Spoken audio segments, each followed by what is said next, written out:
We're off to the races for another 2H Media Shopify AMA. We'll go through some rules in a little bit, but I wanted to do some introductions first because Christina is new to the stream. Actually, you've done a little bit with us in the past, but Christina, this is Christina. Well, you can find her on LinkedIn, you can find her all over the place, but she is our resident SEO expert. And we're gonna be talking about all things SEO for the next 2 hours. So really, really excited about that.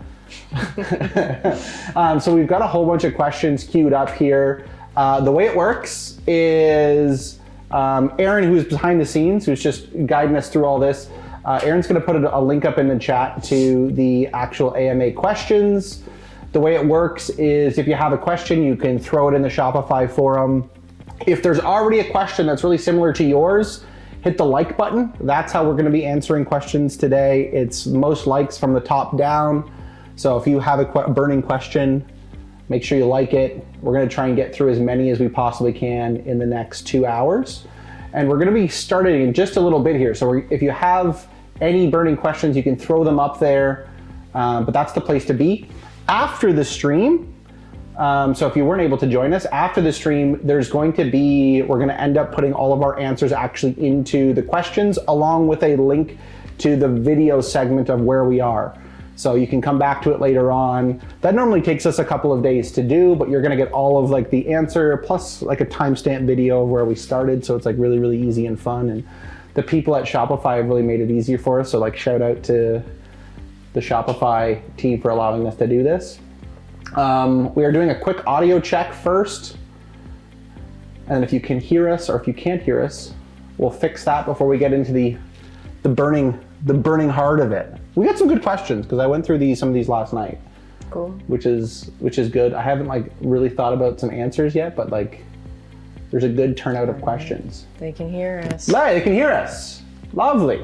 Lovely. I can give an intro as well, just to my background. Yeah. That's exactly where we're going to start. So yeah, Christina, let's hear it. Yeah, so I've been in the digital marketing space for 10 years. I've been started out working with small local businesses at an agency, and then moved forward to working with IKEA Canada, and I headed their SEO strategy there. So built that up from scratch for Canada, and also really helped to define their international strategy as well. I was probably one of the most vocal SEOs in IKEA, period. So that was a really exciting time for me. So I have some retail through IKEA Canada. Also worked with OpenText. They're a software as a service company. So moved into more so the B2B space. With OpenText, doing SEO and a little bit of digital marketing. Worked as well with StarTech, which is like B2B, but also a little bit of B2C as well, computer products.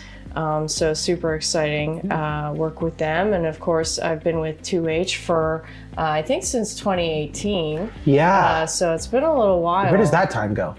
Yeah. And we're really happy to have you. So like you've been doing good work with us for a long time. So yeah. It's been really, really cool. And the game has changed a lot since 2018. So it's definitely not stagnant at all in the SEO world. So cool. Yeah, I'm glad you did your intro because you've done a lot that I even forgot your story. I always just say SEO at IKEA Canada and it's like, oh, the big one. But yeah, OpenText for a while. Yeah. Shall we jump into it? Yeah, let's do it. So typically I'll read out the question, then we'll have a little discussion and we'll move on from there. So first question from Vercol, thank you. How do I get more traffic on my site? Are there specific settings I should have on my site to bring more traffic?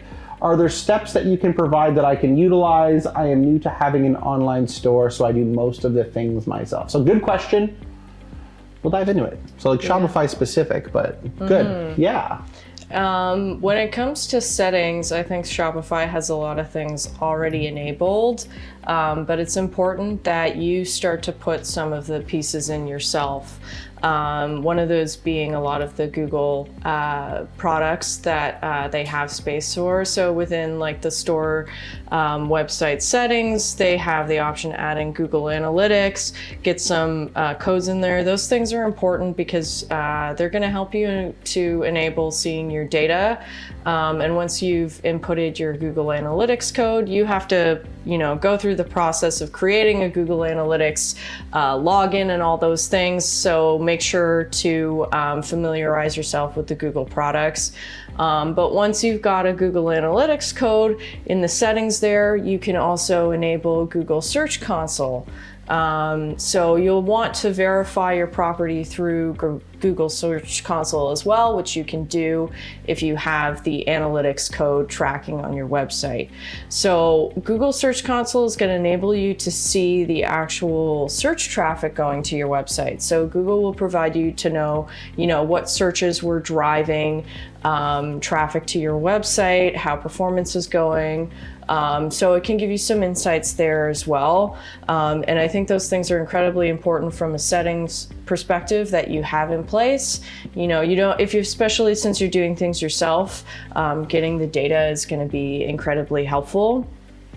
And then, once you've got the Search Console in place, an incredibly powerful piece of Shopify is their ability to send product information to Google. So if you're familiar with the Google Shopping tab, all those products showing there, you have to have back-end code that communicates with Google so that they show up. Yep. The nice thing is Shopify has those things already enabled.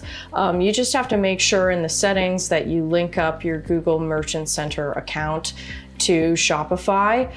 So that's another area where you're going to want to make sure you've got that filled out. But the nice thing as well is once you've got Search Console put in, you've got Google Merchant Center set up, those things will talk to each other. So you can see a little bit more about how performance is going from Search Console as well as through Merchant Center. Yeah. So my recommendation for settings is make sure you start signing up for those Google products. They're all free, and that you enable them in your Shopify settings. It's sweet that they're free because obviously small businesses don't have a ton of money to be investing in even more specialized tools. But the Google Suite is great. Google Merchant Center for some Shopify folks, a little bit more difficult because if you're a reseller, you might not be able to, if you don't have like a GTIN for your product, like there are special things that Google Merchant Center will need. So there's gonna be some limitations there. On top of that, it's a more complicated tool, but still a free tool from Google would be Google Tag Manager. Definitely more complicated, but it feeds data back into all of the other tools based on events. And you wanna break down like what an event is and what the value of Google Tag Manager is? Yeah, so a lot of the Google products will speak with each other. Google Tag Manager will specifically speak to Google Analytics. So if you're a data nerd and you really want to know how people are using your website, getting familiar with Google Tag Manager is going to be very important. There is a bit of a learning curve in terms of setup, so I think there's lots of great online guides just to set up, understanding like clicks and things like that through your website. And then as well, if you want to be tracking certain types of behavior as conversions. Shopify will by default communicate some of that information to Google Analytics, so you don't really have to worry about setting it up for things like purchases and whatnot. But if you're interested in seeing where people are clicking, that sort of thing, you'll want Google Tag Manager set up for those purposes. Oh, the cat's in here.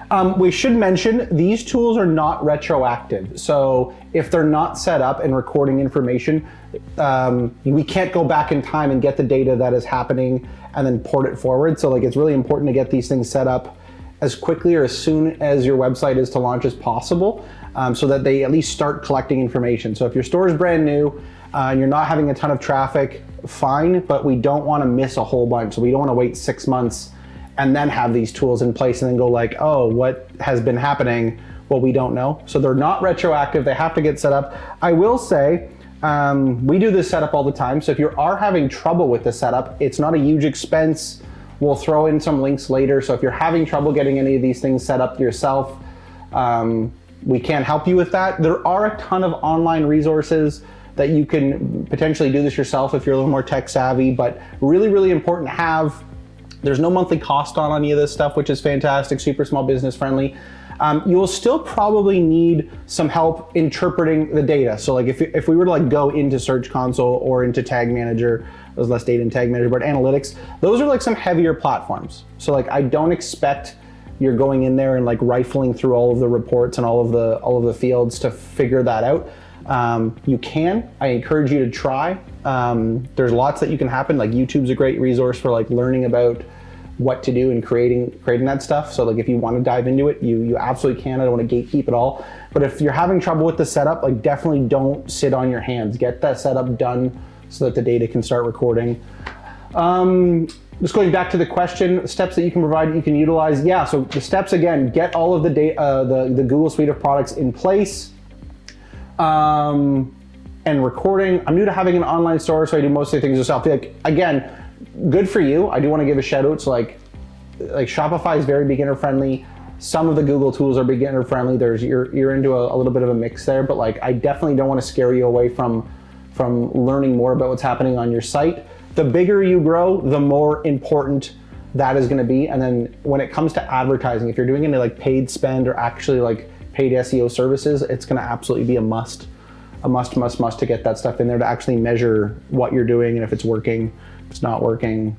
We like establishing goalposts. So like if you don't have like a yardstick to measure your progress, it's really all for naught. So cool. I think, do you want to add anything else on that one? Like it was a good question. Yeah, I think we're good. Hopefully that helps you, to get started. And all you really need is a Google account from the side of the Google products.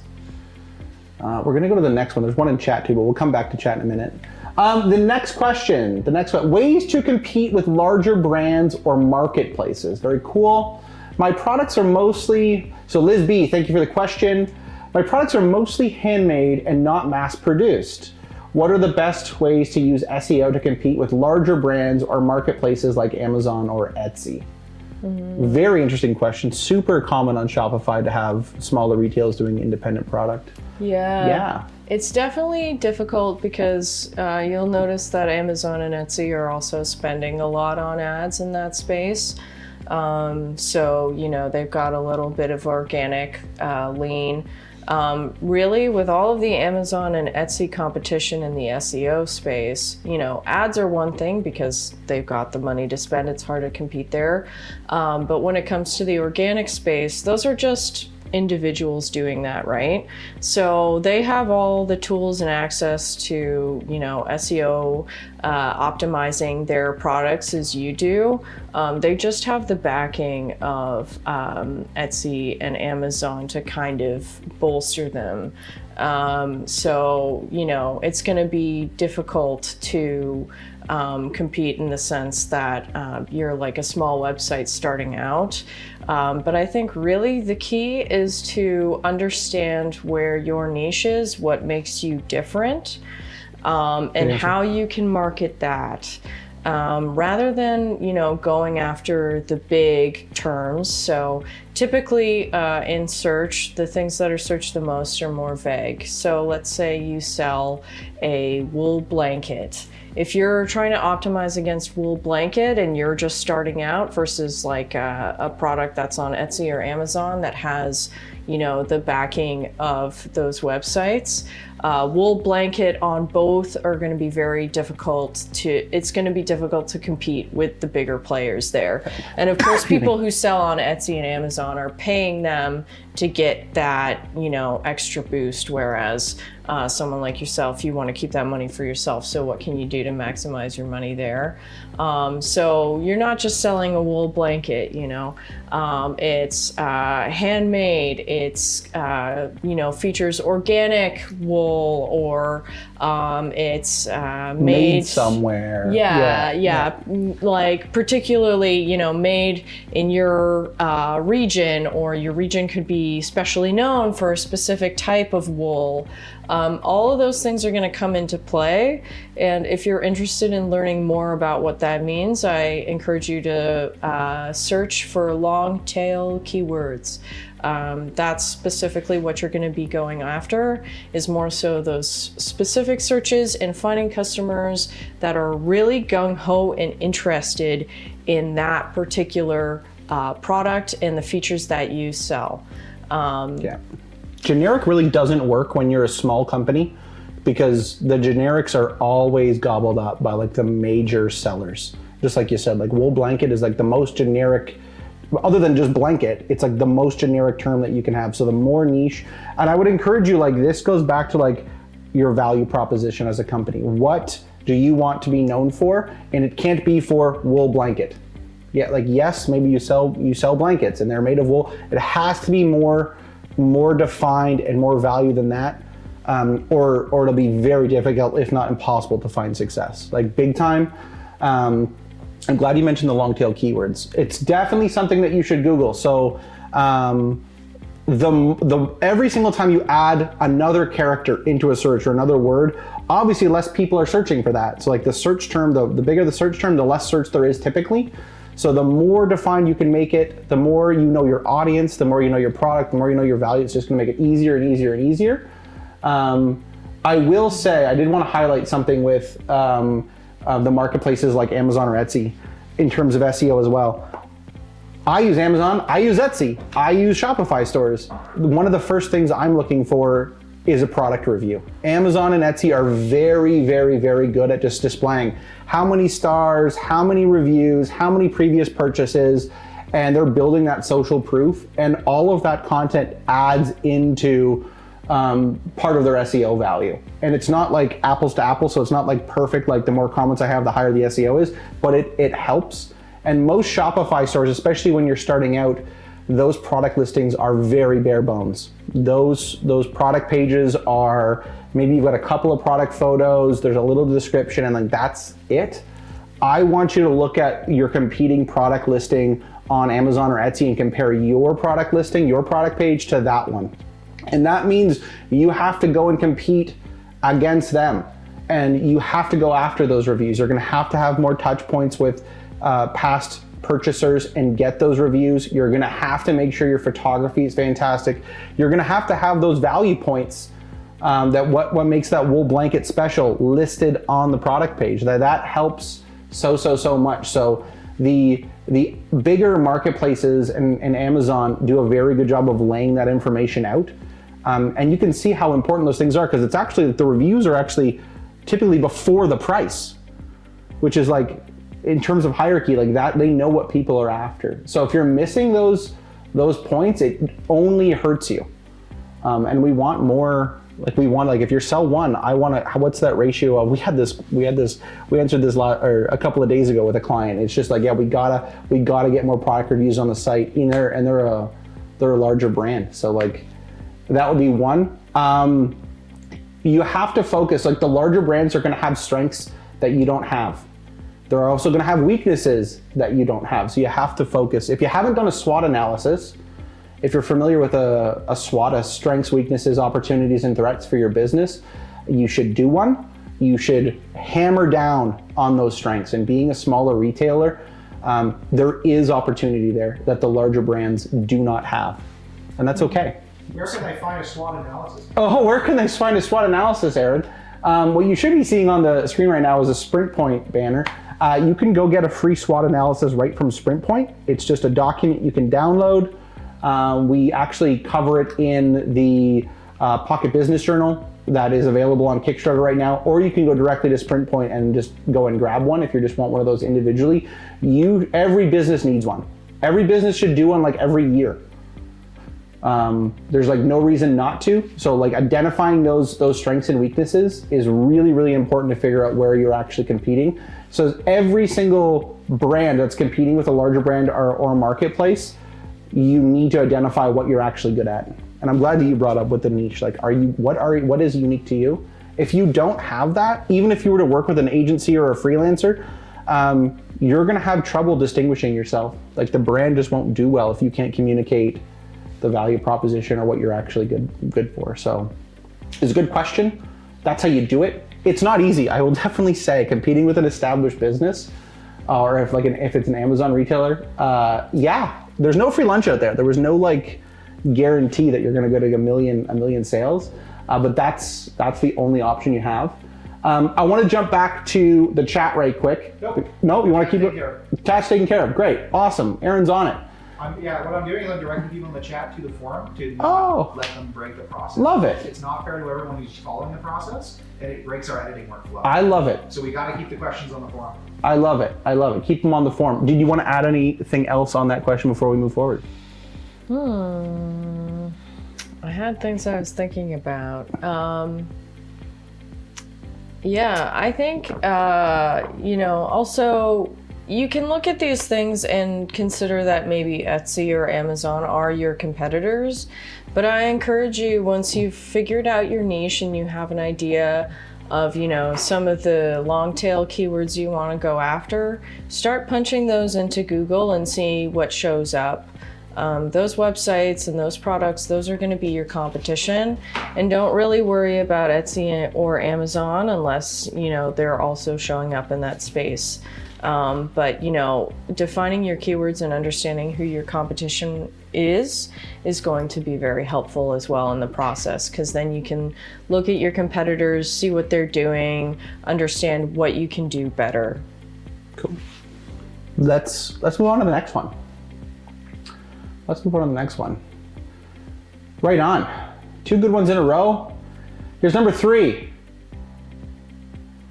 Increase traffic and sales for a novice. Hi, I'm a real Shopify novice. I have used eBay and Etsy to certain degrees of success as a back end of my full-time job, but never really made the most of them. I am wanting to make Shopify my main income. What is the best way to get traffic, increase sales, and what apps or tools are best and or the easiest to do this, please? Thanks in advance. Okay, cool. I'm gonna jump into this one right quick.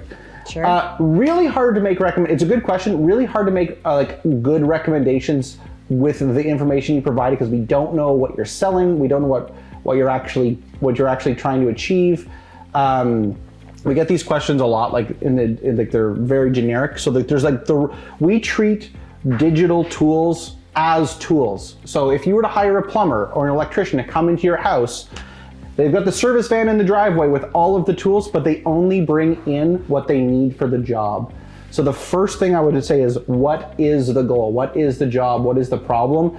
And then we're trying to find the right tool or the right set of things to achieve that based on your business. So there's no real one size fits all. Yes, there are big email marketing tools. Yes, there are big advertising platforms. Yes, there are our big generic big things. But when it comes to your business, the best way to actually do that is figure out, what do I need to do? What is the goal for that specifically? So we'll answer this in kind of a generic terms. Digital products are tools. And very rarely do you need to empty out the entire tool bag. We see so many Shopify stores where it's you've got 18 plugins. You've got 18 paid apps. It's we don't treat digital product like that. There's the goal, there's the tool for it, mix those together.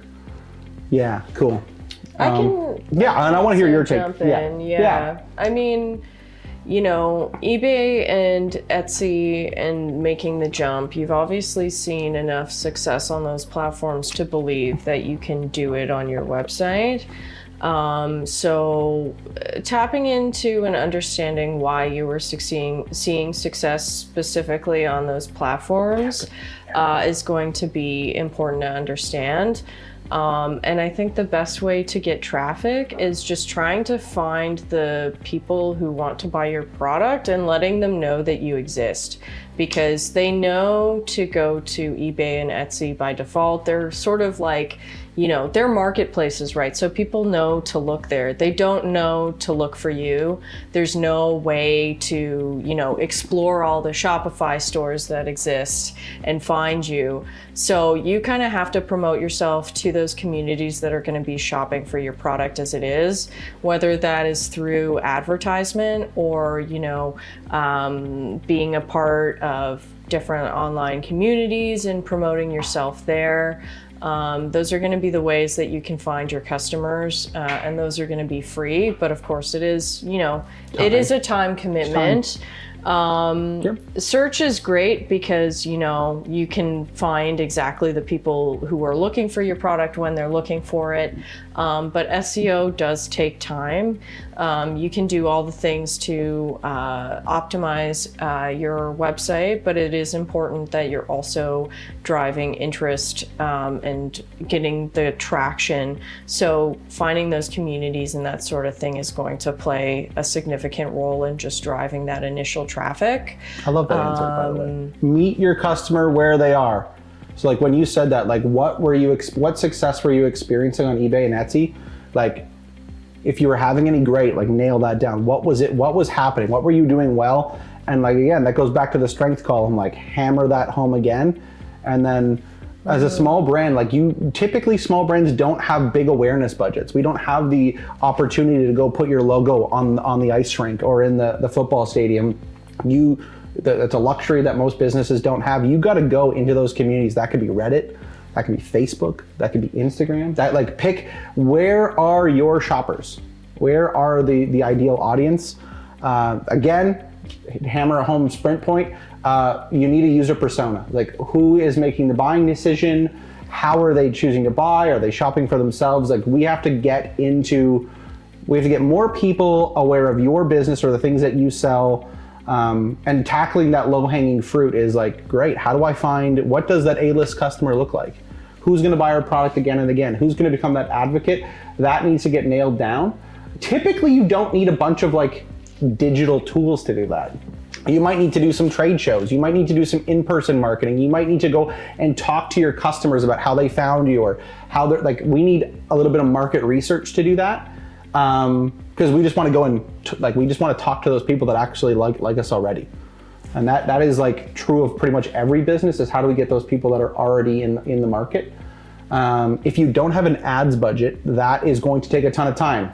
It's like most businesses have like a money budget, a time budget. The big businesses have both. If you don't have any money, you better have time to do this. And if you don't have time or money, I don't know how you're going to end up making your business successful, because you need some resource to play with. So that time budget needs to be like you going into the market or going into these communities and finding them. And at that point, then we would come back and say, oh, maybe there's actually a tool to actually harvest reviews or to capture emails or to do something specific once you've actually got that information down. I'd love to know more about like the degrees of success that you were having. So like, great that you're having it. I would nail that down. Really understand what's working, which is sweet. Anything else? I think I've covered it from my end, yeah. Cool. Good question. On to the next one. For small business, unless that's a duplicate. Right on. Oh. Let's let this load in here for a second. Okay, SD94. For small business, what practical SEO optimization tips would you offer a small business that is just getting started?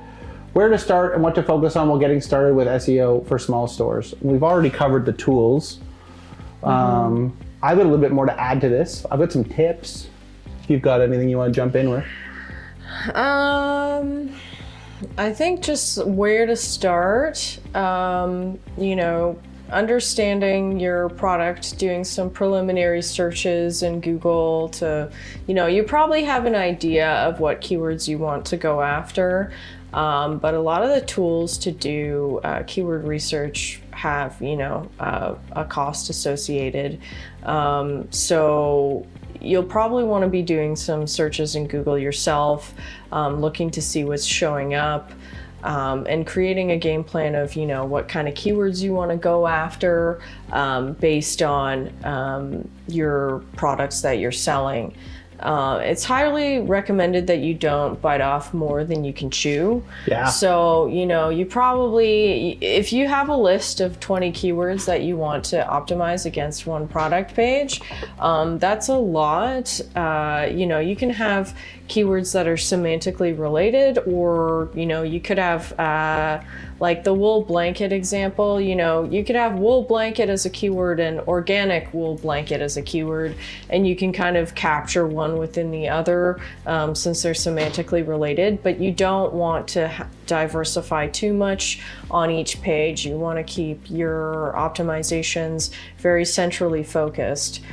So my recommendation as once you've got those Google tools in place is, coming up with an idea of the keywords that you want to go after, and then looking at your product pages and finding the ways that you want to be implementing those keywords. Places that are going to be the most impactful are in the product title, in the meta title, as well as throughout the copy itself. If you've got, only 100 words on your product page and you're hoping to rank, that's not really realistic. No. You really need to build out the content for the products. So finding ways to expand upon the product description, perhaps talking about, the origins of the product, if it's handmade, speaking to the process of making it, and providing details. You just really need to flesh the content out a little bit more in order to start ranking in search. But that's where I would start, is look at your products, get some keywords, and beef up the content. I want to highlight that I'm going to go to like the nth degree here. If you look at an iPhone page on the Apple website, and I know that we're going to like the biggest company on the planet, their iPhone page is a mile long. They talk about every detail of the camera. They talk about the design. They talk about what you can do with it. And their product pages are a mile long because they know people are looking for this information. So do you need to make a product page that's as long as Apple's? No, but it needs to be the right length. It needs to be the right length to sell the product that you're selling. And typically like that base level chunk of product description is not sufficient enough. It is like the most bare minimum.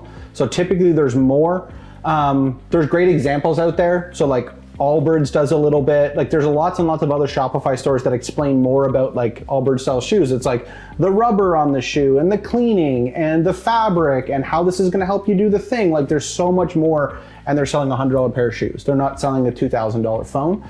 So keep that in mind. Two other things I wanna highlight here. For small businesses, we see it all the time. Branded product names. So the example I use is the Big Mac from McDonald's. If McDonald's didn't spend $1 bazillion with marketing to teach you that Big Mac meant hamburger, you wouldn't know what a Big Mac was. Small businesses don't have the awareness budget for branded named things. It's like you need to get down to like, what is it? Because no one is searching for your like specific titled product name. No one's looking for it. No one ever will look for it. You need to get back down to basics in terms of what is it and why is it good. We can't introduce branded keywords just yet, or like specific things, just because those searches will not happen. And I know that it's fun and flavorful and it's probably part of your brand. It's just going to be counteractive in terms of people finding you. The other thing would be product images. Like when you're taking photos on your phone or a camera, if you're working with a photographer, make sure that your photos have alt tags. Like when they come off the camera, they're 101010.jpg. Change that, retitle it to what the photo actually is. It's not it's not gonna make or break the whole website. It's just a good practice to have. And it also makes like storing your photos and finding them a lot easier. But like that's like a free tip to like make your store a little bit better. Name your products, something that people are finding, label your images, have longer pages. Yeah, like if you're selling 99-cent socks, there's not a whole lot of like extra value that you're providing. But if you're selling something that's, and the best way to find this is just go look at your competition. Like look at how much information's on an Amazon search listing. Look at how much information's on those pages. You have to compete. That is there's like a whole bunch of other tips that we can go through, but like SEO optimization, I'm glad you mentioned time. You're gonna put this effort in, and you can spend out, depending on how many products you have, you could spend hours and hours and hours and hours doing this, and you will not see a bump in revenue or search for months. This is like a long-term strategy. SEO is not something there's no SEO. Can you imagine if there's a little like SEO switch? Oh, we'll turn the SEO on, and now suddenly it does not work like that. If it did, we'd sell that switch all day long.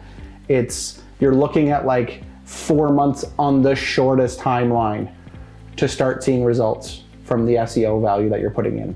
If you need sales tomorrow, it's paid ads. You're gonna get to the top of Google or whatever search platform immediately. SEO, you're not gonna, and again, even then, you're not gonna get page 1 in 4 months. You are going to see incremental rankings over time. Yeah, part of the reason why SEO takes a long time is you're competing with people who are well established in the space. So if you're a newcomer in a totally new space and you do your SEO well, you can get ahead and potentially rank in new spaces. But if you're playing in a well-established space, you've got, larger brands who have spent years doing this and establishing themselves. And a big factor to SEO performance is backlinks. So how other websites are linking to your website. And backlinks take time. And a lot of the websites that are performing well have thousands. And with a new website, Google kind of sees you as the small fish in a big pond, right? So establishing yourself in communities, getting people interested, visiting your website, potentially talking about your website and linking it on other places. That's how you're going to get backlinks. And that is just a kind of a time game, unfortunately. But the more, work you're doing on the ground to promote yourself in those free areas and trying to garner those links, maybe you're the one linking to your website yourself on different forums or other areas, or speaking, with other people in the space and asking for them to link to your Shopify store. Things like that can all contribute to improving the amount of links, and it is very important to make sure that you're getting links. As Google is paying attention to that, because that provides validity and authority to your website. I will add, there's such thing as toxic links. We won't get into too much of that, but there's like good links and bad links. If you're not doing well, if you're seeing your SEO, like if you're seeing your search rankings go down, you probably are going to need some help. The other thing I want to mention for small businesses, and this is like a general thing. Great, I live in Guelph. When a new business, a new retail store opens up in the physical, they do a grand opening. They do a soft launch. If it's a restaurant, they're talking to their local politicians. They're talking to their local influencers. I get a bunch of coupons in the mail. Hey, we're opening and there's like a 2-for-1, come in, yada. I get a whole bunch of marketing saying, hey, we're new. And that's gonna like propel the business at the beginning. Most online stores fail at this. The store is off one day and it's live the next day, and there has been no actual marketing done to start the business. Most small businesses absolutely fail at this, and you can take all of the retail principles and apply it to an online business as well. You need to do that. You need to get all of that attraction going as early and as fast as you can to actually propel it. So if you're not having, like if your store is already launched, it might be too late, it might not be too late, but like definitely take a look at like what other businesses are doing to actually start. Because it's like super important. I need to tell as many people as possible, hey, I'm here doing this cool thing, you might be interested in it. Over and over and over and over. And I don't want to wait for SEO. I don't want to wait for someone to type in the keyword into Google or into a search engine and then find me. I've got to go to them. I have to go to them. I have to be proactive. SEO is just one mix of that pie. So if you're a small business, you have to do both. I can't sit on my hands and wait for someone to type in and hope that they find me. I have to go get them. I think we're ready for the next one. Mm-hmm. Yeah, but good question. And it's just a super common problem that we see is like, what are you doing? What active marketing is happening? Cool. Alrighty, the next one. Launched in November 2024, trying to figure out SEO and where to focus my time as a one-man team. Hi, I launched a home decor brand in November 2024 with no prior experience or thought to SEO, and I've quickly realized it's a bit of a black box and deep enough to get lost in. You're right. As a founder, what are the top 3 to 5 things I should focus on to optimize my store as much as possible? Example like hacks for keywords, tips for adapting URL handles, etc. Thank you. Good question. Some general tips and some hacks. Okay. Yeah, because it's kind of a two-pronged question. I mean, you know, when it comes to some of the creative ways to find keywords and that sort of thing, Google search can tell you a lot without you really having to deep dive. If you're, you know, considering something to be a keyword, type it into Google search and start to scroll. Google will recommend related searches. They'll recommend questions. Those will all give you an idea of other keywords you can go after that are related to that search term. And they can also give you ideas for content. So if it's like a question related to that product, you could say, oh, okay, people want to know, you know, why organic cotton is better than non-organic, let's say. And, you know, that could be a very good clue to, okay, maybe, you know, I could have a piece of content that speaks to that question directly. And you could start ranking in Google search for, you know, a related question. That's kind of like a clever way to get some ideas. Google also has a free tool called Google Trends. This is where you can see the ebbs and flows of searches for across the globe. And the trends over the years. I think they like track as far back as like 2004 or something. Yeah, or goes back pretty far. Very far back. So you can kind of see at what times of year people are searching for certain things. So if your product is very seasonally relevant, or you're unsure about when you should do sales and that sort of thing, seeing the search trends can really help to indicate some valuable times of year where people want what you're selling. And that could, you know, extend even outside of online. If you have like any sort of brick and mortar or like trade shows or things like that, you can kind of time when you're going to promote based on search trends. So that's another hack. Adapting URL handles. You can get some marginal benefits from changing that up. I'd recommend that if you want to change something, if you're already performing in search for something on that page, like you're using Google Search Console and you know that you're getting traffic based on that page, I would recommend against creating redirects or changing up the structure of your website if it's pre-established and it is performing okay. Google doesn't particularly like when changes are made, and if you don't implement redirects correctly, you could be going from appearing to disappearing. So be very careful. I just recommend that when you're building out your URL sequence that it's very logical. I think Shopify already kind of automatically does a lot of that for you, but just make sure that the URL structure for your products is word-word-word, and don't include filler words like the or make it, you know, very sequential and logical and not overly long. You want things to stay concise. Yeah. We've been through some of the hacks already. Yeah. I would say, like, we've been a Shopify partner for a long time. We have the exact same tools as you. Like, if we were to come on onboard into your store, partners don't have like a separate set of tools within the Shopify ecosystem. Most of this comes down to like a content strategy, like what words we're targeting, what we can rank for, and then building content. So yes, there's like a whole bunch of things that can be improved in terms of like the back end, but there's no extra. There's no like extra buttons that we get to press. We have additional third-party tools. We do use SEMrush, like our paid tools that we use as an agency that are probably out of the reach for you because they're like thousands of dollars, but that gives us information to make better decisions, not, hey, this is like the back end of your store and we just get like this extra switch to flip. So if you don't have a content strategy, if you don't have like a consistent way to actually generate that content, so like back to like the Q&A, the question and answer stuff, I would say a really good hack, so to speak, is like forget the FAQ page.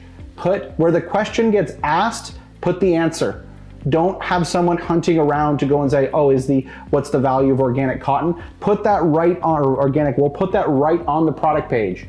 Like, and even if you have to say that 400 times, like your organic wool pages should contain all of the information required to sell that product without someone having to leave that page to go, because like, great, as soon as the buy button is off the screen, they can't buy it.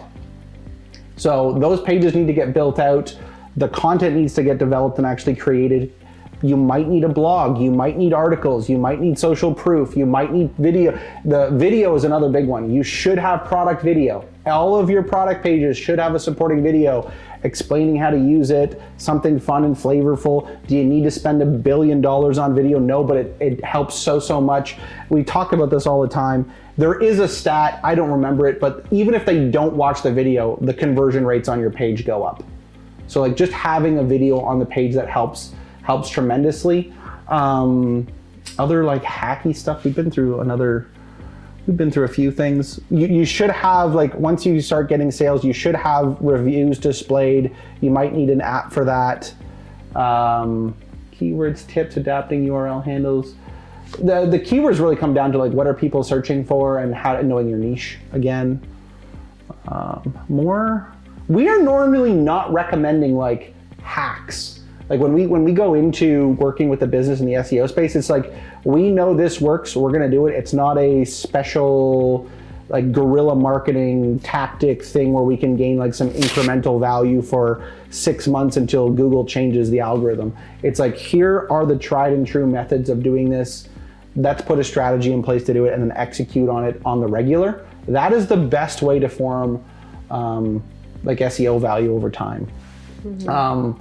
Your store isn't launched. Sorry, Aaron? Can you recap this question in like a list? Yeah. Just the 3 to 5 things? Let's do 3 to 5 things. You remember the 3 to 5 things? Like 3 to 5 things to focus on. Bang, bang, bang. So, well, I guess 3 to 5 things from the perspective of hacks or you know, quick and easy things you can try. Using Google search to expand your keyword list by looking at their recommended related searches or questions asked on the topic. Using Google Trends to understand the kind of the seasonality of your searches. And Google Trends will also give you related topics or trending searches around the search term that you put in there. And then for the adapting URL handles, just keeping it concise. Don't change anything that isn't broken and that's already working for you. You know, keep redirects and major structure changes to a minimum.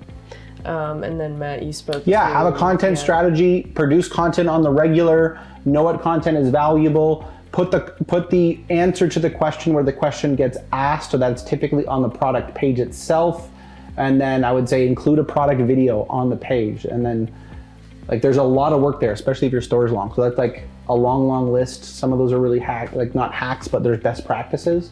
That's the list. And thank you for bringing that up, Aaron. I think that's like a nice, concise way to end this one off if you want to start another one. Good question. Good question. SEO tips. A lot of SEO tips. Also like SEO, traffic building. Let's do it. The next one. Cool. Next question. Traffic building. What is the best way to organically drive traffic to a Shopify store like mine that's just starting out? Should I focus more on blog content, backlinks, or product keyword strategy? Okay, so let's just we've answered like the best way to organically drive traffic a bunch of times, but let's just break those last 3 down. Blog content, backlinks, our product keyword strategy. How would you rank those in terms of like importance in terms of SEO? It's difficult, I know, but. No, it's pretty easy, to be honest. Okay, good. So you're not going to show up in searches if you don't have keywords on your products. That is the minimum start. You're not going to be found in Google, or Google's not going to care about you if other websites don't care about you. So backlinks are the next thing you want to focus on. And then, once you're performing for your products, blog content is going to help to sustain you. It's going to help expand outward what you're doing. So, like I had mentioned with finding questions for things related to your products, that can help define your blog content, but that'll also widen the net. You can find people who are not maybe necessarily in market for your product at the time, but they're researching and starting to build a decision around what they want to buy.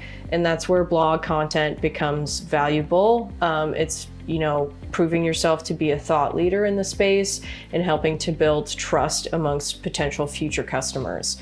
So that's how I would rank them in terms of importance. Lovely. And, really, like when you're starting, it's important that you build a foundation, and the foundation is in the SEO optimizations that you're doing to start. And putting those tools that I had mentioned into place so you can understand your performance and see how things are doing over time. I love that. Number 1, products, the strategy comes first. That makes sense. Then backlinks, then blog. We see so many times that people are making blogs and no one's reading them because they don't have the traffic in the first place. We call that a bridge to nowhere. You're building stuff in business, you're spending your money, you're spending your time for no value. Sweet. That was a really quick one. Yeah, that was nice good. And easy. That was nice and easy. Nice and easy. When you have a pro in the room, it does feel easy. Okay, the next one. Your top 3 SEO tips for art businesses. I am an art photographer and sell limited edition fine art prints of my work. My subjects are mostly floral, still life, and equine work. I set up my Shopify site over a year ago, but have not done much to promote it, so traffic is next to 0. I want to change that. What are your tips, and what tactics should I prioritize to begin building my traffic organically? Or should I throw dollars at the issue to gain traction? I'm worried that building traffic organically requires too much time and effort. My time is limited, and I'm also a solo operator. Thanks in advance. I mean, I love the honesty. Like when you say like my time, like when you lay out your constraints like that, like fantastic, because that allows us to answer this better. So like, well done. I think photography is kind of a difficult space because there is a lot already online. So without really knowing your business super well, it's hard to understand what you would specifically need. But I think you probably want to look at ways to gain traffic and garner some interest. I think there's a lot of communities that exist for art specifically online. And those could be ways to kind of get your name out there and get interest, but you've made it clear that you don't really have the time to be doing that. I think if you're willing to throw money at the problem, that would be the fastest way to get traffic. But the problem is you want to make sure that people who are visiting are buying, right? Yeah. So it's very important that you understand what your value proposition is behind your artwork. If you're doing equine work and that sort of thing, finding the kinds of searches and that sort of thing that folks who want to buy that artwork are looking for is going to be important. But I think I would focus probably, if I were you, on specifically utilizing the Google Merchant Center section of Google Ads. So in the Google Shopping tab, you'll notice that there are products that are at the top that are promoted, and those ones are specifically paid ads. If you make sure to set up those Google products, like I had mentioned in the first question, you will also want to enter in your Google Merchant Center account into your Shopify settings. That will enable you to show up in the Google Shopping tab and will enable you to purchase Google Ads specifically for Google Shopping. I think because your product is so visual, it's kind of essential that you focus on shopping ads in particular. The important thing to note with Google Shopping ads is Google decides for you what searches you're going to show up for with your products. So it is very important that you take a look at your products and make sure that you're using keywords effectively there. So really understanding, if you're selling artwork that's like floral, still life, making sure that your product titles and your product descriptions are really fleshed out so that Google knows what keywords to promote for your products in the Google Shopping ads. But I think probably with artwork, it's kind of important that the piece speaks for itself. So you want your ads to be visual. So that's what I recommend you do if you're willing to throw money at the problem. And if not, going to communities and promoting your art there, especially in those like art communities where you can find traction is going to be your best bet. We own a lot of art. We go to art shows, we go to galleries. Like there's still a huge push for traditional selling of art. So if you can get your products featured in a gallery, if you can do a show, if you can actually go talk to people, share business cards, increase your social media following, increase an email subscriber list, something like that, it's gonna help tremendously. One of the disadvantages of what I view what artists do is they're going into Instagram with art that is beautiful. Most of Instagram is beautiful. You are competing against the nice sandwich. You are competing against the beautiful vacation photo. You're competing against the funny little cat video. It's like stimulus on stimulus on stimulus. So when your art piece is actually there, it's very hard to stand out because like the 50 things they saw before are also visually stimulating. When you are actually in person, there's less of those distractions actually in that person's face.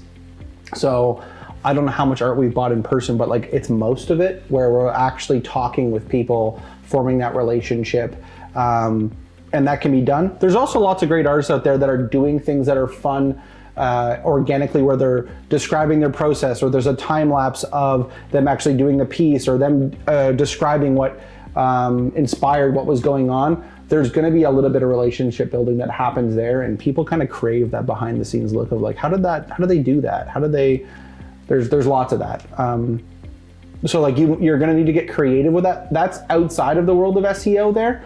But like if you type in like floral still life photo, there's going to be there's going to be AI generated images. They're going to be competing against people drawing that are offshore. You're going to be competing with like every other person that is an artist that is drawing beautiful landscape, flower, whatever it is. So the competition is just naturally high.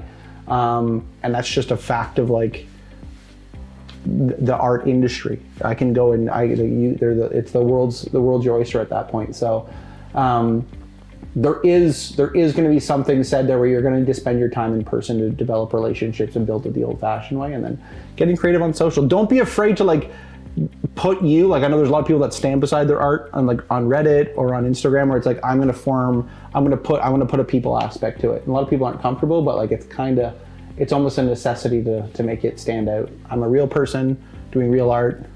Support me. Yeah. Good question though. Let's move on to the next one. This is an interesting one. Very, very. Okay. SEO for multilingual sites. How can I best structure SEO meta tags for a multilingual Shopify store? Our website is English, but we also serve customers across Europe, especially in the Netherlands. How can I best optimize my SEO to reach these local markets? Interesting. Yeah, it's kind of tricky. I have a fair bit of work experience with companies that serve many countries. Typically the structure is that you have kind of a unique website or experience for each locale. So, in cases of very big brands, like say IKEA has IKEA.com, IKEA.ca, IKEA.co.uk. Owning multiple domains that are specific to the region are the best way, but that's also going to be expensive. Your second best bet is to have a structure where you dictate the region of your website, the URL structure for each region. So you'll notice some websites will have, in our case, with Canada, we see, say walmart.com/en-ca, and that indicates English, Canadian English website. And they'll have like en-us for the US English area of the website. And then there is specifically, it's called like canonical tags that indicate to Google, this is the United States English version of the website. This is the Canadian English version of the website. This is the Spanish United States version of the website. But it is very complicated and not easy to set up. So it is definitely not a beginner implementation. If you're willing to potentially try to buy your domain in multiple locales, that's probably the easiest way to go about it. Yep. But it will require a little bit of duplication of effort. But if you're willing to go down the rabbit hole of implementing canonicalization of your URLs based on region, there are guides out there to do it, and that's how you want to go about it to best optimize for different regions. This is a tough one. Like we've had to do this in the past where like you might need an entirely different Shopify store to serve a different market based on a bunch of things. So you might have like wherever you are in Europe. So you might have like an English version of your Shopify store that's got Euro pricing or like whatever the pricing is, whatever the products are available, whatever the shipping details are, whatever the promotional details are, like all of those details might be different based on the market. Expanding across countries is unfortunately not easy to do in the e-commerce space. It's not easy to do in the retail space either. So like there's a whole bunch of things that go in. And then, it's definitely not a beginner SEO question. So like you're probably gonna need to have some help to do this as effectively as can be. But I would look at this going, does it need to be done in the first place? Like that's challenged the assumption. I would be looking at the traffic that comes from that secondary market and going, is my conversion rate terrible? Am I attracting a bunch of traffic from the Netherlands in this case that isn't converting? Like is it a problem in the first place? So great, we're getting Netherlands traffic. Is the conversion rate terrible? Are we missing a bunch of sales? Yes, no, maybe so. So I don't want to fix it if it's not broken. But if the goal would be, especially with SEO, if the goal would be to expand into the other Netherlands and make the most of it, you might need some help. You probably need some help to do that effectively. It's actually nice having you here because like IKEA, they're selling chairs and it's not even like in English. It's like the whatever it's called, and it's not even a chair. It's like that's the secondary product name. So it's always fun to see that because like how the heck did that pop up? But that's work. That's like a bunch of technical stuff that has to happen. Not beginner friendly. Yeah. I think one thing to keep in mind is that .com is kind of universal. Google will prioritize regional URLs for that region. So if you're specifically looking at the Netherlands, if you have a .com already, you're probably doing okay. If you had that regional URL, I'm not sure, I think it's like .co.nr or something for Netherlands. I don't know for sure. Yeah. I don't remember, but having that specific URL set up will make it perform better in Netherlands searches over .com. But if you had to pick just one, if you want to serve worldwide, always pick .com over any kind of regional domain. Cool. Yeah, let's move on. Let's move on to the next one.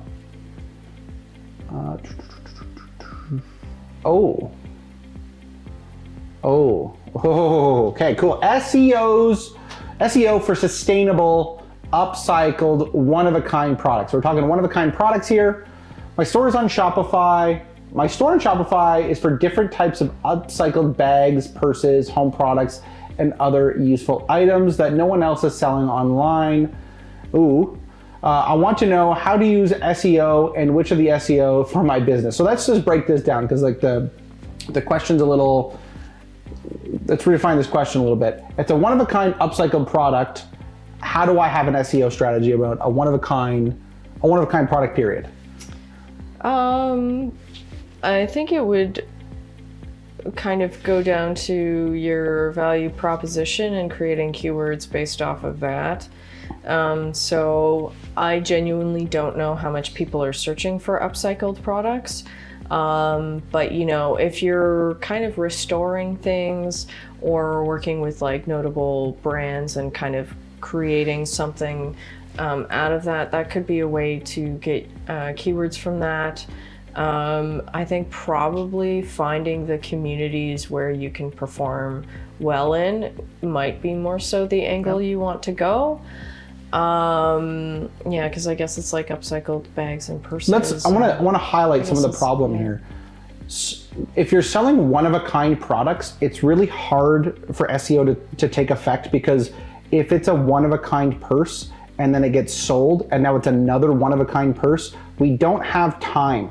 There's no like time component where if I'm selling the same purse every day, I can have like a whole year of building value on those product pages, because that purse is still available over and over and over again. If it's this product page is now live, and then you sell that one-of-a-kind purse and now that product page no longer exists because the product doesn't exist, we're missing like a fundamental piece, and that is the time component for SEO to actually take effect.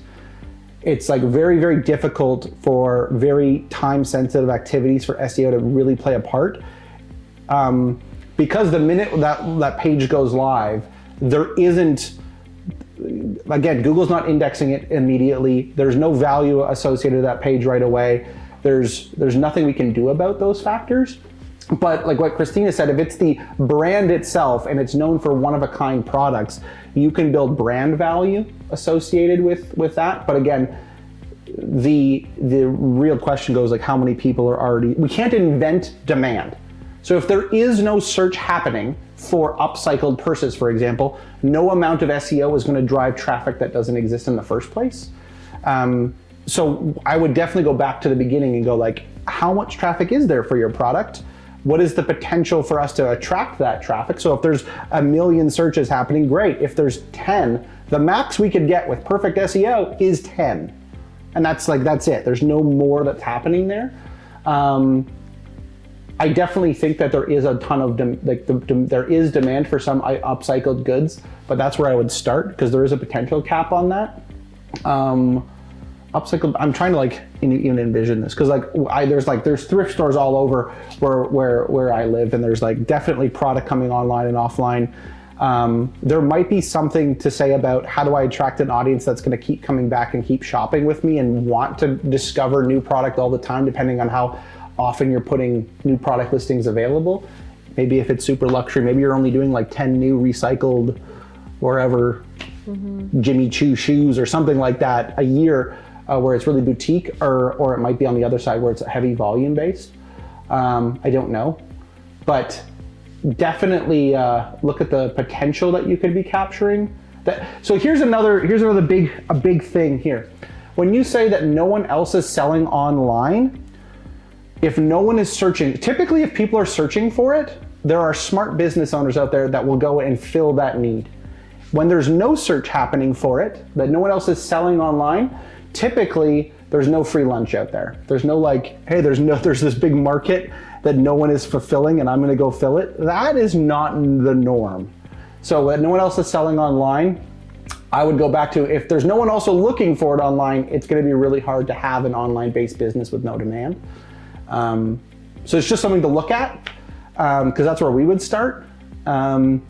Yeah, I think it would come down more so to promoting your brand and the value that you add by having these one-of-a-kind products.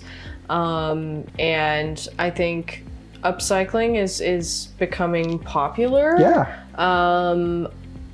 You can look into searches around upcycled products and see if you can try to optimize against those terms. It's just hard to know when it comes to upcycling searches if there's demand to purchase for upcycling products. So I would recommend that you do the exercise where, you know, if you're selling an upcycled purse, you type that into Google and see what related searches are coming up, what questions are coming up. If a lot of it is more so related to people looking to DIY or do things themselves, you're not necessarily trying to sell to people who are trying to do this themselves. You're selling it to people who want one-of-a-kind products. So you'll probably have to refine the keywords that you're optimizing against based on like your value proposition and, you know, kind of where the market is, which will require a bit of research on your end in terms of like looking at what people are searching for through Google and what kinds of things are showing up there. Let's carry on. Let's carry on. The next one. Okay, this is going to be looks like a little bit of a repeat. We can recap a little bit. How to increase traffic and sales. Hello, I'm grateful for some practical, easy to follow advice on how to increase traffic to my website, but also some practical tips on how to increase sales. Okay, I'm gonna jump in with this one. So let's go back to our marketing funnel. Our marketing funnel awareness is at the top, and the conversions are at the bottom of the funnel. So we're gonna start with the sales part of this. So at the bottom, the conversion happens, they put their credit card in, and there's a purchase. Great. If that's broken, no amount of awareness and everything is going to solve the conversion problem. So typically we try and get the bottom of the funnel to a state of good before we start pouring people into the top of the funnel for them just to fall out naturally. So sales, I would be looking at what is your conversion rate? How many people are bouncing from the website? How many clicks does it take to get to a product page? How does your menu system work? Is your store easy to navigate? I'd be looking at, is there like surprise shipping charges? Is the checkout process really good? Is the communication across the site really, really effective? And I'd be looking at the conversion rate on a typical Shopify store, anywhere from like 3 to 5%. So if 100 people are on the store, 3 to 5 purchases happen. Really good stores have more. Lots of stores have under that. So like you got to be in that range for some level of profitability anyways. If you're not reaching 3 to 5%, I'd start there, because like there's just low hanging fruit where you're already getting traffic but no one's buying. And that can be all kinds of things. Product pages not having enough information, too hard to find, not enough information. There's like lots there. That's the sales component.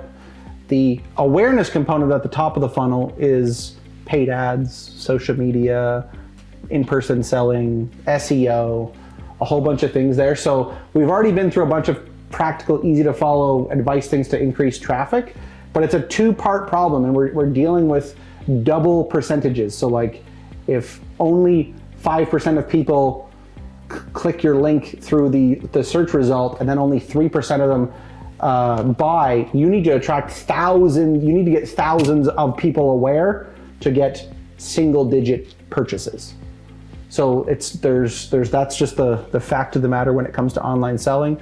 There's no drive-by traffic. We gotta kind of hunt for everything.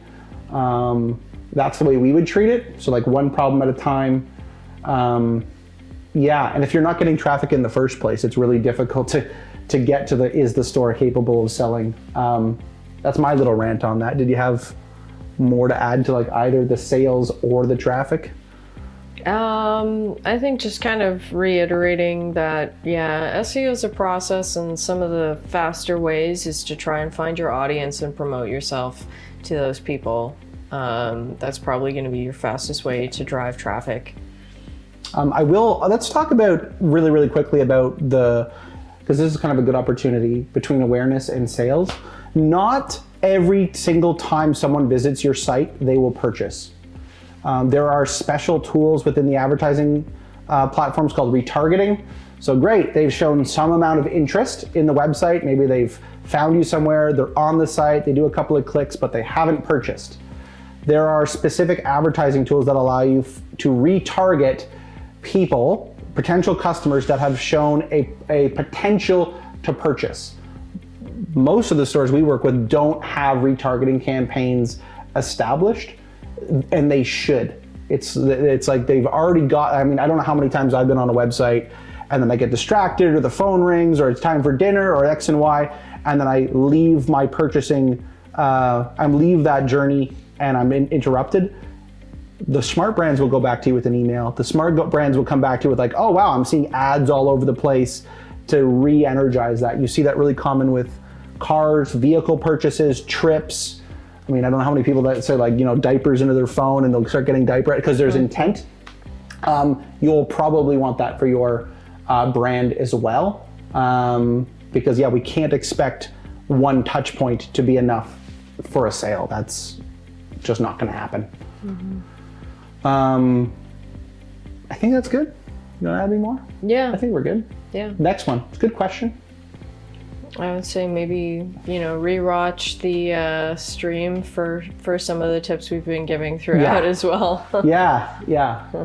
Oh, this is an interesting one. Okay. What is the best approach to LLM optimization? How do I get my shop to appear in answers for local relevant questions to large language model tools like ChatGPT, Perplexity, Cloud, etc.? Whew. I'm out of my depth on this one. This is not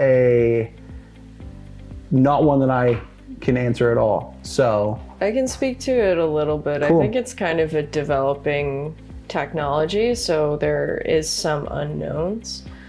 I think they've just started to implement like citing sources and things like that.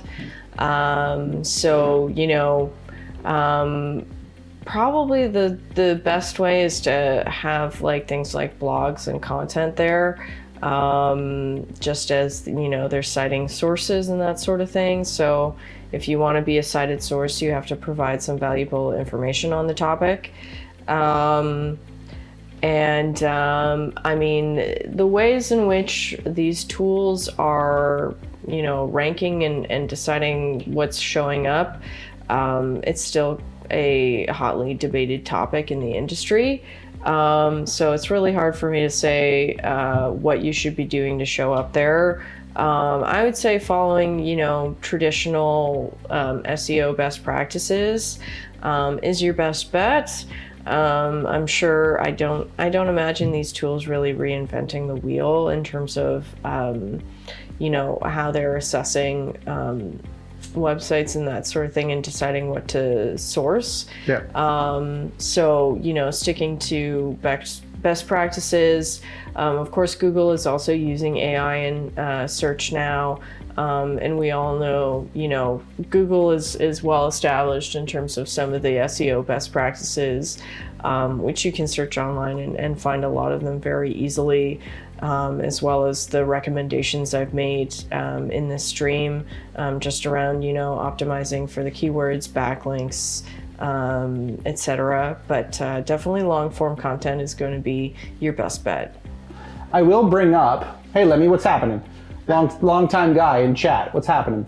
I will say, just like the large language model tools, these algorithms that are driving this and the things that are driving this are mostly proprietary. So we get to look inside of it like just a little bit. So Google will say, here's the things we care about, but they won't tell us the rankings of the algorithm in terms of like how much this matters over that. They just say, hey, this is something we're looking for.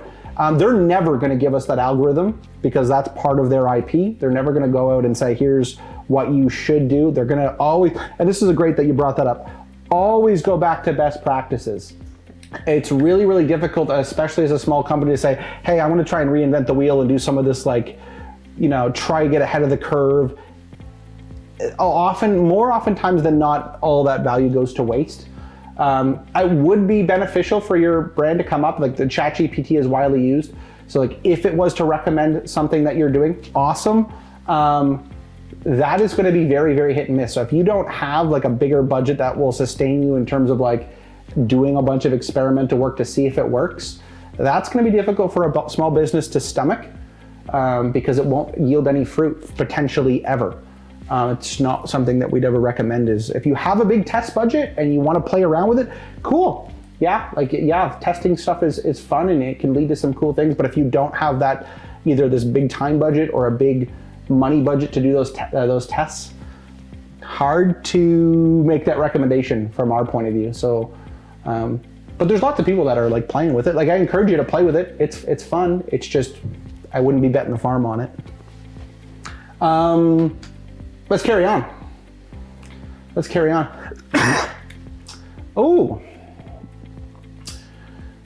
Oh, I can see this ahead of time. This is like a function and fashion mix-up. Website design.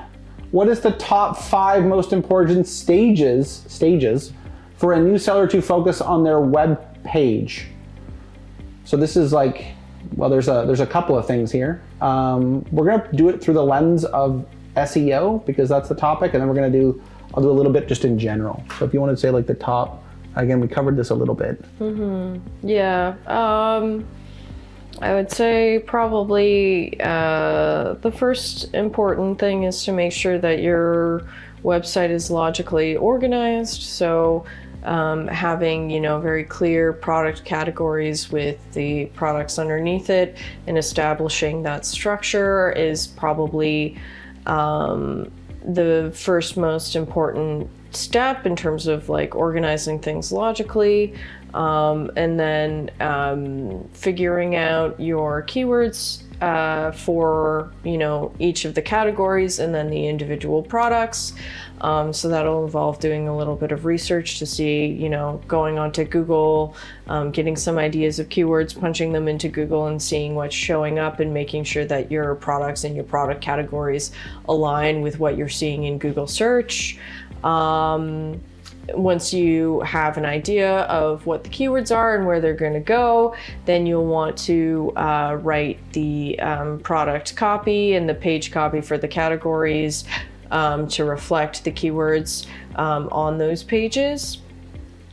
I guess that's at step 3. Step 4 would be, once you've kind of established the content, everything's optimized, going out and promoting, finding ways to drive traffic to your website, and getting yourself out there. And then the 5th step would just be to continue to reinforce what you're doing. So making regular updates to the content, whether that be, adding in new products, refreshing the content itself, creating blog content that's like from a thought leadership perspective, and just kind of keeping what you're doing evergreen through refreshing. Cool. On the topic of just design itself, thinking about what an online store advantages versus disadvantage for rather than retail selling.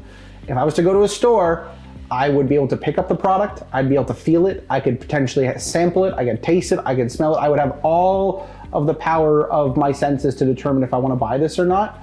Online, you have the sense of sight. Your product photography needs to be very good. It definitely cannot be bad. It will not do you any justice.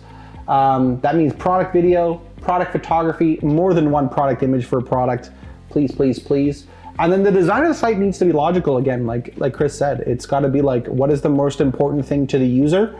It needs to be in that order. So like their normal buying behavior needs to be accounted for. And that's not a specific stage, but that's just logical. So if your new store is not well organized and it doesn't look good, it probably won't perform good either. Cool. Next up.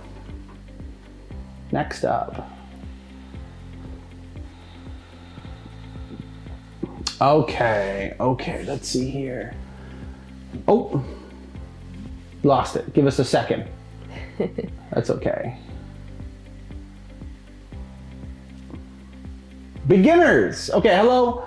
I'm new to this, but I have a Shopify store with a basic Shopify plan with drop shipping. So I'm using Printify and Gelato. I ordered samples of my word-based t-shirts and hoodies, but I'm paying like $200 for production costs and like $30 for shipping. What can I do to fix this? Okay, not SEO related at all. Okay, drop shipping. Drop shipping is very, very hard to make a business because it goes back down to your value proposition. What is unique about the product that wants to make someone buy? And if the uniqueness is, I've just got a funny saying on my t-shirt, it's so difficult. It's so difficult because the barrier of entry and the competition, like there are so many businesses that have cool things on t-shirts or on a pillow or on so like it's super, super saturated, that market. If this was like 10 years ago, I'd say, yeah, great. There's like a whole bunch of potential. Right now, the competition is like as high as it could possibly get. I ordered samples with my word-based t-shirts, $200 for production and $30 for shipping. So like, I want to make sure I get this. And again, this is like just like a kind of a one-way conversation. No one's going to pay $200 for a t-shirt because we're not buying like an NHL jersey. But you are going to have startup costs as a business. And if you need to pay $200 for a production and $30 for shipping to land one of your t-shirts, to take a whole bunch of your photography and put it on a model and go in for photograph it, that should be part of your operational budget. There's no way to get around that. The businesses on the other end of this, obviously, are going to have startup costs because they're used to dealing with a whole bunch of people that are selling t-shirts. So there's probably not a good way to get around this other than shopping for other production houses wherever that is. You might marginally save some money there, but again, if we're trying to save $100, a one-time $100 fee on the production cost, that's not going to, like, we've got different fundamentals of business. So I would definitely have some kind of budget going, my store does X, we sell 5 t-shirts in a bunch of sizes, here they are. And if you're going to go and like land the product anyways, there's way more value of you ordering product, having it on hand, keeping the shipping down, actually having like more value beyond these are my words on a shirt. That's like completely biased, but Aaron and I see this all the time in terms of like, hey, it's on a mug. It's like, that is really hard to sell. Like there's a million cool mugs, there's a million cool shirts. It's very, very difficult to compete in that space. So that there's not a whole lot of, unless it's like super topical or like meme worthy, even then, very hard to do. Super saturated market, hard to do. But there's nothing that I could recommend in order to drop the production cost down. That's going to be completely up to your negotiating skills and finding a good supplier. Yeah, I mean, putting like a little bit of an SEO lens on this, I have seen it very popular to promote this business model online. And, it's kind of like a little bit of a buzz in terms of, it's relatively low friction to start.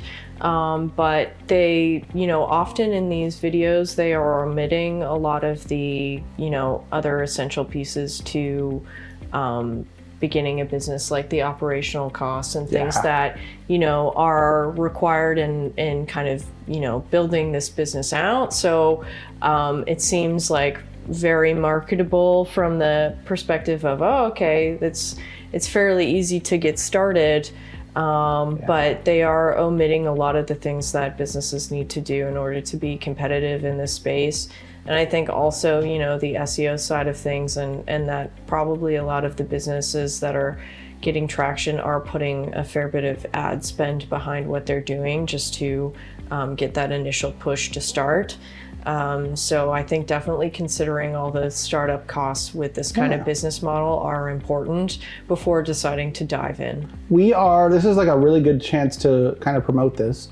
2H Media is actually releasing a 3-part workshop to kind of dispel these myths, where it's 3 parts. The first part will be with me. I'm going to go over all the store fundamentals in terms of what you should prepare for to actually start the store.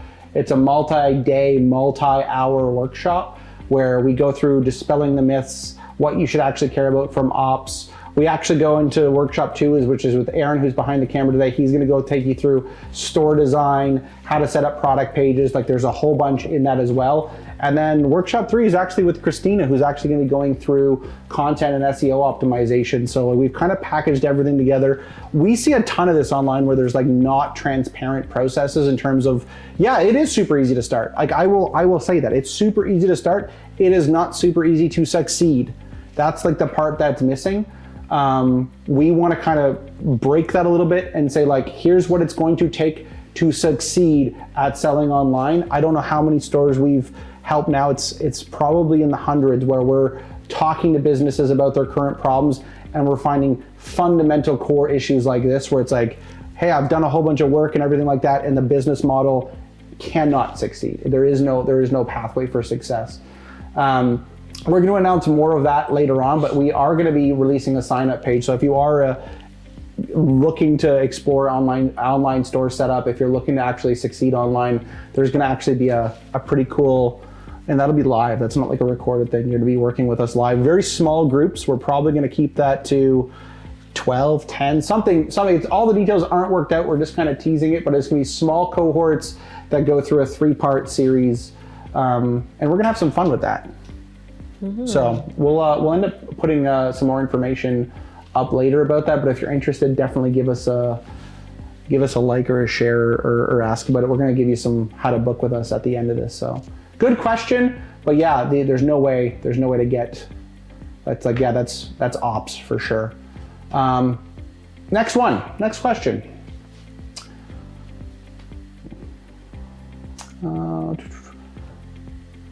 Cool. And we've got about a half an hour left. We're cooking here. We're doing like pretty good here. This is a lot of questions being answered. So basic SEO optimization. Okay, fashion luxury brand here with the Shopify store for a couple of years now. Cool. Need some basic information on where to start optimizing my store for traffic and sales. Okay, super generic question. But we're in the fashion luxury space. Yeah, I think a lot of this has been answered, but like I said, setting up the Google properties to get some data. I think we went through the 5 stages in the last question, you know, like going through the process of where to optimize, how to figure out your keywords, and finding your community and promoting yourself. Yeah, specifically with like fashion luxury brands. I haven't specifically worked with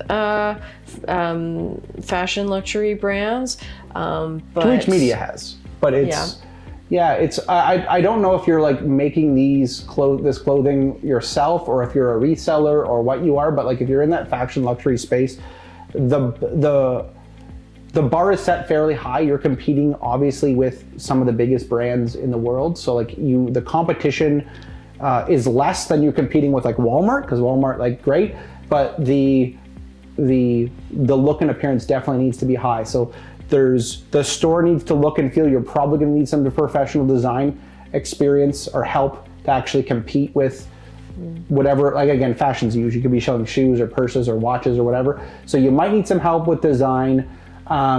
Typically with luxury stores, like the bigger the luxury store, less product is more. If you've ever been into like a luxury retail location, like it's mostly empty space. So like there's like 10 purses on the shelf and that's it. It's not like 40,000 variants of something. So there will be some best practices there. If you have been operating this store for a couple of years now, so like one, congratulations, like you're not 6 months old. I would be looking at going, what has worked for you in the past? And before trying something new, I would put 10 times as much effort into the thing that worked before doing the new thing. So if you have seen success with something, hammer that home. There is going to be some challenges now with all of like the political turmoil going on with purchasing product and the transparency of fashion. So like if you look back to say, like, if you're making this stuff yourself and it's like super high quality leather belts or something like that, and you're making them like yourself, like, oh yeah, huge advantages. They're made locally. We're using X and Y material, like, sweet. But that goes back to the value prop, like, figure that out. The basic information there is like, is this fashion for who? where are we actually promoting this? Who is our competition? And I got to get you as close to them as possible. So that might mean you need a variety of things beyond SEO. Typically, people that are looking for luxury fashion are not typing in luxury purse, luxury shoe. They're looking for something specific. Handmade shoe, something there. So like in the category, I would love to know what your customers are actually searching for. What are they specifically looking for? What makes your brand a luxury brand? Back to niching, you can go from there. There's lots to work with once you actually get down to the core of what makes your product really, really, really good. Mm-hmm. And it can't just be like, we have a cool logo. It's gotta be like, what actually is it? Is it like, yeah. And there's lots of people out there doing like niche things that are like really, really high quality. So, cool. We might want to move on. Next question here. Yeah. Oh, good. Oh, good. This is going to be okay. Boosting sales and fake SEO promoters. Like, dear Shopify. Hey, dear Shopify. Hey, I launched my business, which I am in since for many years, since January 2025 online. So new online, but existing business. I have some sales and using the newsletter option from Shopify for a month. Further, I have my Facebook page also since many years and used to advertising campaigns for the first time for a month, but missing the expected result. How can I boost my sales? I am based in Central Europe. Okay, first question. Second question is how can I avoid fake SEO boosters / candidates? Unfortunately, in the past when writing on these pages, I got SEO assistance emails from, the Tom, Dick, and Harry and promising the world, and they do not look like official Shopify assistants. It's possible members that have access to this conversation. Okay, let's break down the first one, then we'll go to the second one. How can I boost my sales based in Central Europe? With that looks like ads. That looks like ads. It's probably has something to do with how you were targeting, who you were targeting, and potentially the experience of purchasing on your website. If you were driving traffic but not converting, it could be down to who you were advertising to when they were landing on your website. What they saw wasn't what they expected, so they weren't purchasing, or just by simple fact of maybe it was difficult to purchase from you could be for a variety of reasons. Maybe you don't ship to their country or something like that. So you kind of need to delve into the data from when that advertising campaign happened and understand what your website traffic was doing. If you were advertising and just paying to get eyeballs and nobody was clicking, then you have to think about how, your advertising was presented, in that, you probably weren't targeting the right demographics or your ads weren't compelling. But if there were people landing on the website and they weren't converting, looking at the behavior there is going to be important. How long did they spend on your website when they landed in from an ad? Did they go through the sales funnel and then abandon purchasing just before committing to purchase? Maybe the shipping price was higher than they expected. Having, things like Google Analytics and those metrics put into your website are going to be essential for understanding how people are using your website.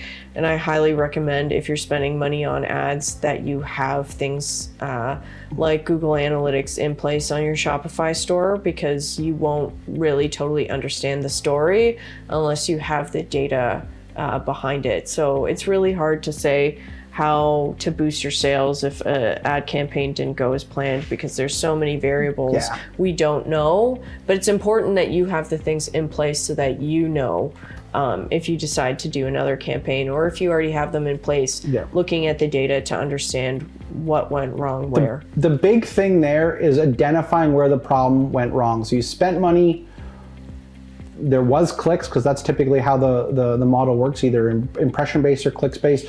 Where did the problem happen? Most campaigns, 99% campaigns are not set it and forget it. You are going to put advertising out into the ecosystem, and then you have to make time to actually go back and reflect on what's happened to identify how it can be improved. We're good at that. It's like typically a 2-week cycle, depending on how much you're spending and how much data there is between like touch points.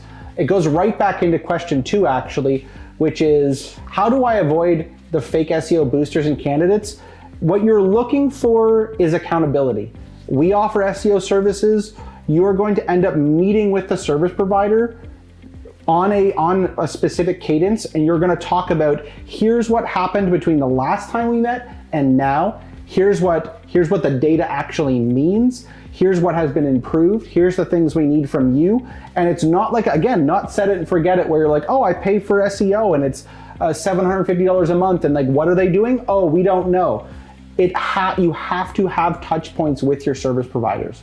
So this doesn't get around you being scammed for 1 month.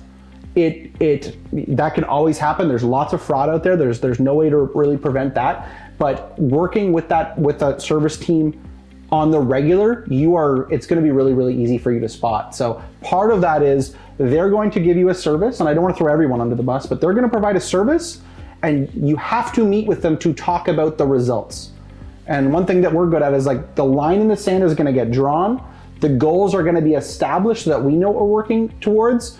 And then there will be progress towards those goals every single time we meet. So if you're paying us, it's going to go, here's what happened. Here's how the business improved. Here's what's coming next every single month, over and over and over again. If the fake people won't give you the time, they're just looking at capturing the funds without actually putting out the value. And that's really what you're paying for an SEO service provider or an ads provider is I'm looking for an outcome. I'm paying you so that I get the outcome of more traffic or more sales or more something. But if you don't actually meet with them, they're just doing, oh yeah, we'll get you a bunch of backlinks, but are the backlinks actually creating more value for the business, or is it just 50 more backlinks that are not doing nothing? And that is something that you as a business owner can't really escape. You still need to have that transparency with the service provider. And once you have one, there's plenty of good ones out there. Once you have one, I would say work with them over and over and over and over again, because if they are delivering results, great for them. If you're not happy with a service provider, or if you don't have one, you need to find one that offers you the transparency side of things. It's a must, especially with SEO. SEO is like this big black box of like, yeah, we did some stuff. Yeah, but did it actually do anything? If it didn't, there better be some rationale. There better be a meeting.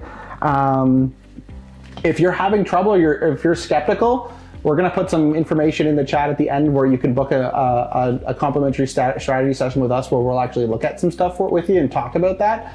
But yeah, you're going to need to find someone that offers you those things. There's no way around it. I mean, it's terrible, but like Aaron and I see, there's so much fraud out there. There's like, I don't think that we were going through this the other day. We haven't worked with a business in 8 years that doesn't have a nightmare story working with a digital marketing provider in their history. There's always, there's a scam around every corner.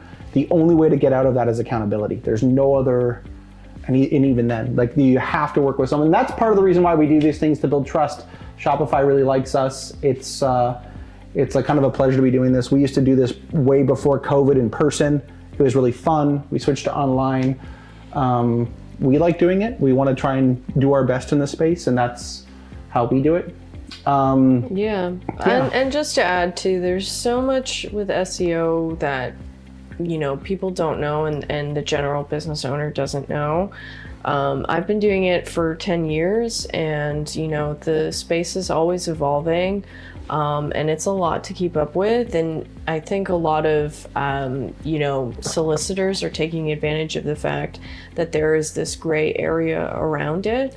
And they could be doing a lot of low quality work and just kind of, pushing stuff out quickly and really taking advantage of you.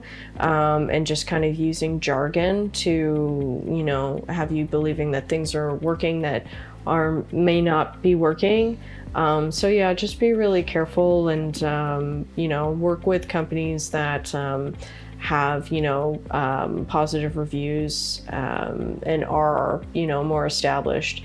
It is going to be more money, but I think a lot of the email solicitors are, utilizing like black hat techniques, making big promises and all of that, and taking advantage of the fact that you don't know a lot about SEO in order to sell you the service. We get those as well. I love getting those emails like, oh, well, we guarantee we rank you on first in Google in like 20 days. And I'm just like, that's impossible. Like,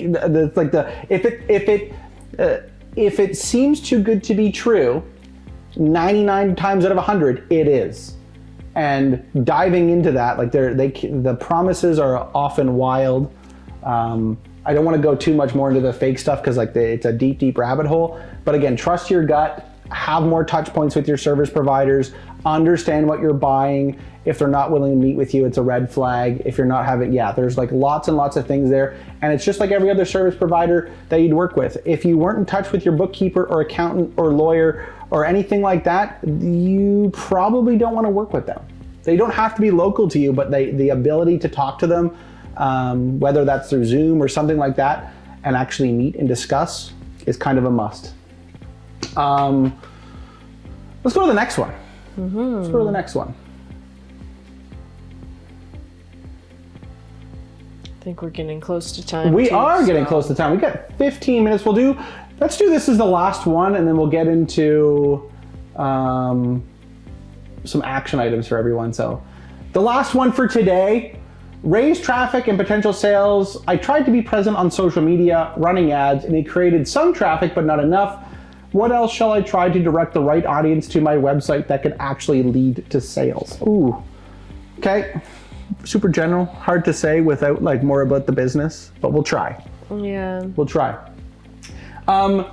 Okay, so you present on social media. Okay, one thing, let's just target these one place at a time.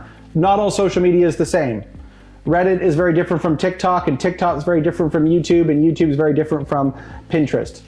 Finding the big thing that we normally find is like, oh, businesses have an account on everything. It's like, well, most small businesses, if you can just nail it on one social platform, that's more business than you can possibly handle. And you probably don't have the time to be on 14 different platforms because like that's ridiculous. So let's just test some assumptions. We got to meet the customer where they are. What social media platform are they on? I hate to say it, Facebook is still the biggest one by like leaps and bounds. If your audience isn't on Facebook, don't be on Facebook. Figure out where they are. Big time, figure out where they are, and then I would create a consistent posting strategy there. Yeah, I think one thing that is interesting on Facebook is that it's kind of shifted to a lot of people utilizing communities and groups. And there's a lot under different niches, and that's also, one of the ways you can find your audience is to see if there's communities on Facebook for them. And using the demographic information and that for advertising on, say, that platform, if that's the one that works well for you. A little bit of a sleeper that people often forget. Most people are turning to, a vast majority of people are turning to Google as a search engine. The vast majority of people are turning to YouTube. It's another search engine. YouTube is a search engine, and the results are videos. The results are how-tos, the results are testimonials, the results are guides, the results are a whole bunch of things. It's a massive search platform in and of itself. Obviously, the barrier to entry on that one is a lot higher because you need quality video on a consistent basis. But again, go to where your customers are. And I would run ads where your customers are. So like maybe it's LinkedIn, maybe it's TikTok, wherever that has to be identified first. So when it says it created some traffic, you're probably not in the right place. And again, I'm assuming here. And then we have to also meet the platform's goals. So the platform is different than the user. The platform's only gonna start really providing you value when you become like a good content creator. So like regular posting, trying to get the post to be as high quality to drive engagement. Like you are not just, is it all media or is it actually social? Is it a bunch of just like product images saying buy my stuff, or is it actually like funny or educational or on brand? Is it actually social media, or is it just sales? You're gonna have to juggle that. So if you're not creating enough traffic there, you also have to give it time. You're not gonna have like this giant following in 6 months. Like that's not a good expectation. What else should I try to direct the right audience to my website? What else could actually lead to sales? I think a lot of it comes down to knowing the audience. If you don't know them, like you're just throwing darts, and that's just really not good for small business, because there's not a lot of budget for throwing darts at the wall. Yeah. You know, if you did generate some traffic, this could be a good opportunity for retargeting potentially as well in the future, as like a secondary kind of ads campaign if you wanted to put a little more money behind it. The nice thing about retargeting is it's a smaller audience, so you know you don't have to spend as big bucks to retarget those people. Maybe when they visited your website they weren't prepared to buy at that time, but reminding them, hey, I'm here, could do that, because it sounds like probably your first set of ads you ran were likely more so like an awareness campaign. Especially if you're trying to kind of understand your audience and that sort of thing as well. Retargeting can really help to kind of, push things in a strong direction as well. This is just like a sad truth, but like having a $5 a day budget really doesn't cut it. So that $5 might generate 5 clicks. But again, going through the same thing we talked about before with the conversion rates, if you're only getting 3 to 5% conversion rates, it's gonna take you a month at $5 to generate 1 customer. And that's definitely not gonna be able to help you succeed as a business owner. So that's just the truth of it. So having a $5 a day budget, or even a $25 a day budget to get to those conversion rates is just not, it's very, very difficult. Again, the internet is way more immature than it was 15 years ago. Buyers are more skeptical. It's got to be a more wholly rounded experience for it to actually work. But good question. You really got to dive into that. Okay, I'll wrap up. We'll wrap up with 9 minutes. Thank you everyone. The questions this week were really, really good. We are having, let me look in my phone here. We're having another AMA before I get into the whole shtick. We're having another AMA. There's another one. Typically they are the last week of the month.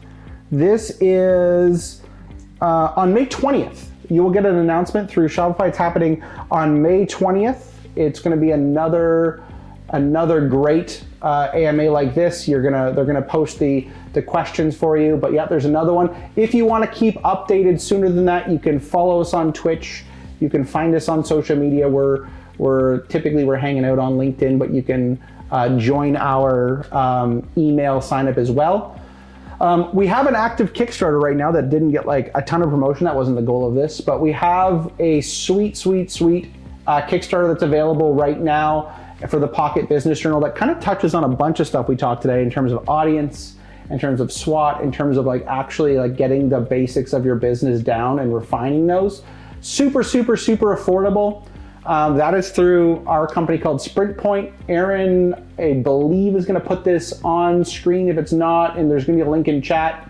If you're curious about it, not used Kickstarter before, there's a quick video on how to back. It's a really good tool that's been rolling out that I think a lot of small businesses should have the fundamentals in place before diving into it. If you need additional help after that, I'd like you to book a strategy call, a complimentary strategy call with us. We're going to answer your burning questions. We're going to talk about your goals. We'll get into a little bit more of the nitty gritty specifically with your business. It's fun. We do a lot of these. We don't normally recommend things before actually knowing you and figuring out if it's going to work. So it always starts with this. It's 1 hour. The more information you can provide us with your goals, the better. We're very goal oriented. But yeah, Kickstarter link, strategy call is there. You can follow us on social. If you have any additional questions after that, the best way to get us is through there. Aaron, did I miss anything? Let people know when the Kickstarter's ending. Oh, thank you. The Kickstarter ends in 5 days. So like we're at the end of this.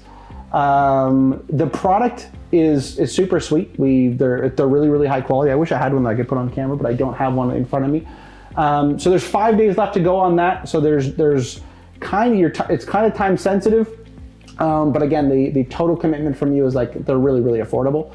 And then the workshop series, we're going to be releasing more information about that. But if you are interested in going through the fundamentals with us and actually cutting through some of the noise online, we're going to be putting that out to a select few businesses at a time.